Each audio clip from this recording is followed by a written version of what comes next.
কালকে সকালবেলা ঠিক হয়ে যাবে। এই যে একটা কুমড়া, এটা এখন পরাগায়ন করে দিব। এই যে এটা দিয়ে পাশটা সম্পূর্ণ এই যে আমি বেঁধে নিয়েছি।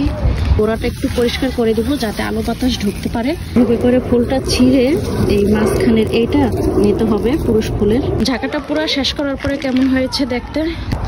মিষ্টি কুমড়া গাছে ঢাকা দিতেছ, নিচু করে চাই দিবা না? নাও, সুন্দর হবো। গাছটা মাশাআল্লাহ বড় হইতেছে। ঢাকা না দিলে কুমড়া খাওয়া যাবে না। ছোট ছোট করা ছাড়ছে, ইয়ে খাইয়া ফেলাইব, লাগে খাইয়া ফেলাইব। ঠিক না? হয়েছে ঠিক মতো? কুমড়া গাছের ঝাঁকা একদম নিচু করে দিতেছি। মানে ভাবছিলাম মাটির সাথেই থাকবে, কিন্তু মাটির সাথে থাকলে লাগে নষ্ট করে ফেলাই। গত বছর খাইয়া ফেলাইছিল, তাই এই বছর ঝাঁকার দেওয়া হইতেছে আর কি। বিদেশে মাচা দিই, এই যে দেখেন কিভাবে মাচা দিতে হয়।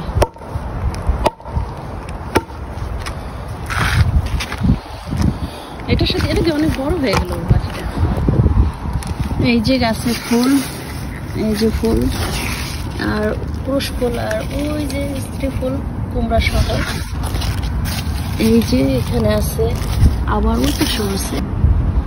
এইটা আমাদের বাংলাদেশের কুমড়া না, এটার স্টাইলটাই অন্যরকম। একদম গোড়া থেকে ঝাঁকাইয়া কুমড়া ধরা শুরু করেছে। এই যে একটা মাটির সাথে এরকম একদম গোড়া থেকে মনে হইতেছে আর কি, শশা গাছের মতো একদম গোড়া থেকে হয়। এদেশের গাছগুলি এরকম লাঠি ঠেঙ্গা ঘরে যা আছে আর কি সব নিয়ে আসছে মাচা দেওয়ার জন্য। আমরা তো ঝাঁকা বলি, অনেকে বলে মাচা। এক এক অঞ্চলে এক এক রকম ভাবে বলে। ওই যে আবারও আনতে গেছে, মানে এখানে পাতা এই পাশে যেরকম ছোট ছোট চাইতেছে, কিন্তু একদিন পাইতেছে না।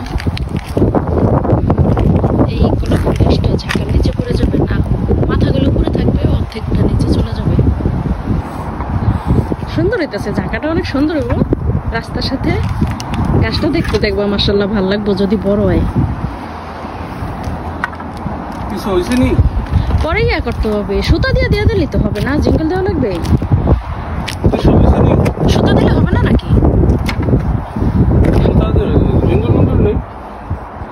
জিঙ্গল আছে, দেখতে হবে। এগুলি আর নাই আছে, তা এগুলি দিয়ে আর কটা দিলে হইব। সামনে জায়গা তো, অন্য কিছু দিলে ভালো লাগবো না। এই ইয়াগুলি বেচাইগুলি ভালো লাগতেছে, অনেক সুন্দর নিচে হয়েছে। আর কুমড়া গাছে যদি জায়গাটা পায় তাহলে তো মাশাআল্লাহ ভালো লাগবে। আরো থাকলে সবগুলি একসাথে দিয়ে দেবো। অনেকগুলি পাইছো তো কাঠ, আর লাগবে না, এই যে হয়ে গেছে তো জায়গা। আর ছোট করা লাগবে না মনে হয় নাকি? মাঝখানে না দিলে আবার বেশি বড় দিলে কুমড়া পড়ে যাবে নাকি? বেচারগুলি তো সুতা লাগবো।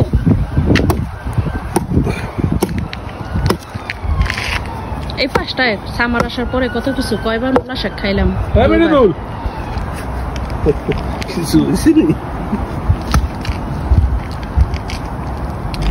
এই কুমড়া গাছটা দেখলে ওই জায়গায় কুমড়া গাছের গোড়া নেই, নেবো দেখো না। আমার কুমড়া গাছের গোড়া যে নষ্ট হয় না। এইখানে দুইটা গাছ আছে, কিন্তু খবরদার আমার গাছের যে কিছু হয় না।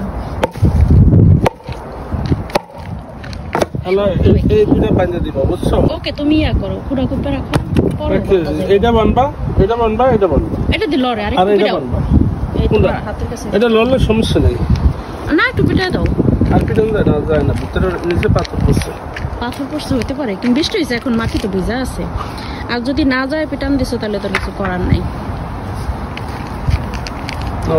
বিদেশের মাটিতে, লন্ডনের মাটিতে দেখেন কত সুন্দর কুমড়া গাছের ঝাঁকা। পরে ঠিক করতে হবে, যে ই হয়ে গেছে, এক জায়গায় চিপ হয়ে গেছে, আর এক জায়গায় ইয়ে সবকিছু পোছাই দিতে হবে। কালকে ঠিক করে মনে হয়। আপনাদের ভাইয়া খুঁটাগুলি কোপে দিয়ে চলে গেছে, এখন এই বাকি বাঁধার কাজ এখন আমার। এই সবগুলি এখন আমি বেঁধে নিচ্ছি, যেদিকে আরো লাঠির প্রয়োজন। আর ওইদিকে ওই যে আমার বাচ্চারা খেলতেছে মাশাআল্লাহ। এই তো এই পাশটা সম্পূর্ণ এই যে আমি বেঁধে নিয়েছি। এখন আমি কোমরের ওই নিচের থেকে গাছটা ঝাঁকাটার উপরে উঠাই দিব, আর ওই পাশটা একটু পরে দেবো। আগে গাছগুলো উঠাই নিই, কারণ সব যদি এইভাবে কভার করে ফেলাই তাহলে দেখা গেছে গাছটা উঠানো যাবে না, পরে যদি আবার ভেঙে যায়। আপনারা যখনই বাইরে আসবেন, বাচ্চাদেরকে নিয়ে বাইরে আসবেন, তখন ওরা আর গেম খেলতে পারবে না। বাইরে দেখা গেছে একটু খেলবে, এটা ওদের বাচ্চাদের শরীরের জন্য ভালো আর ব্রেনের মাথার জন্য ভালো। আমি যখনই বাইরে থাকি ওদেরকে নিয়ে বাইরে নিয়ে আসি, এটা খুবই ভালো। এই যে ঝাঁকাটা কেমন হয়েছে জানাবেন কিন্তু। ভাল লাগতেছে? আমার কাছে অনেক ভালো লাগতেছে, জানি না কেমন লাগতেছে আপনাদের কাছে। তো ঝাঁকাটা কেমন হয়েছে? ছোট থাকতে দিলে ঝাঁকায় উঠে যেত, এখন যেহেতু বড় হয়ে গেছে তো আমি লাঠি দিয়ে ঝাঁকার উপরে দিয়ে দিচ্ছি। তো মাথাগুলি এখন উপর হয়ে আছে, তো কালকে সকালে ইনশাল্লাহ ঠিক হয়ে যাবে। কারণ যে কোনো গাছের মাথা আমরা যদি একটু লড়াচড়া করে দিই না, তখন দেখা গেছে সকালবেলা একদম পারফেক্টভাবে ঠিক হয়ে যায়। এখন একদম এই গোড়ার এই পাতাগুলি, মানে এইগুলিতে দেখা গেছে ভিটামিন খেয়ে নেবে, উপরে জোর পাবে কম গাছের, তাই একদম গোড়ার এই পাতাগুলি কেটে কেটে গোড়াটা একটু পরিষ্কার করে দেবো, যাতে আলো বাতাস ঢুকতে পারে। আর এইভাবে করেই পরিষ্কার করে দিতে হবে। এই যে একটা কুমড়া, এটা এখন পরাগায়ন করে দেবো, এই যে এটা দিয়ে, এই ফুলটা দিয়ে তারপরে পরাগায়ন করে দিব। এখন এভাবে করে ফুলটা ছিঁড়ে এই মাঝখানের এইটা নিতে হবে, পুরুষ ফুলের। এই যে একটা আছে, এটাকেও করব। এই যে এখানে একটা কুমড়া আছে, এই স্ত্রী ফুল, এটার ভিতরে, এই স্ত্রী ফুলটার ভিতরে এই পুরুষ ফুলটা নিয়ে তারপরে দুইটার সাথে বহু সুন্দর করে একটু মিলে লাগাই দেবো। এই দুইটার সাথে এভাবে করে মিলাই দেবো। এভাবে পরাগায়ন করে দিলে তখন কুমড়াগুলি নষ্ট হয়ে যাওয়ার সম্ভাবনা কম থাকে, এগুলি আর কি টিকে যায়। ঝাঁকা পুরোপুরি শেষ। এই যে সবগুলি বাইন্দা ফেলাইছি, আর ওই মাথাগুলি উপরে উঠাই দিছি। সবগুলি দেখা গেছে কালকে সকালবেলা ঠিক হয়ে যাবে। নিচের থেকে যে পাতাগুলি কেটে ফেলাইছি, এই যে অনেকগুলি হয়েছে, এগুলি ফালাই দিব। গোড়ার শাক তো কুমড়ার শাক, কিন্তু গোড়ার যেগুলি ওইগুলি কিন্তু খাওয়া যায় না, লাউ শাক খাওয়া যায়। তো এগুলি যেহেতু কুমড়ার শাক, সব তো খাওয়া যাবে না, তাই এই যে ঝাঁকাটা শেষ করলাম। ঝাঁকাটা পুরো শেষ করার পরে কেমন হয়েছে দেখতে জানাবেন। আর আমি এই পাশ থেকে ভিডিও করলে ওই বাঁশের ঝাড়গুলি খুব মিস করি। ওই যে সব বাঁশ উঠাই ফেলাইছি, এই জন্য লাল হয়ে গেছে পাতাগুলি। বাঁশের ঝাড়গুলি আগে খুব সুন্দর লাগতো। তো আজকের ভিডিওটা এই পর্যন্তই। ভালো থাকবেন সবাই, দেখা হবে পরবর্তী ভিডিওতে নতুন কিছু নিয়ে। ভিডিওটি ভালো লাগলে একটা লাইক দিয়ে ভিডিওটি শেয়ার করে দিবেন।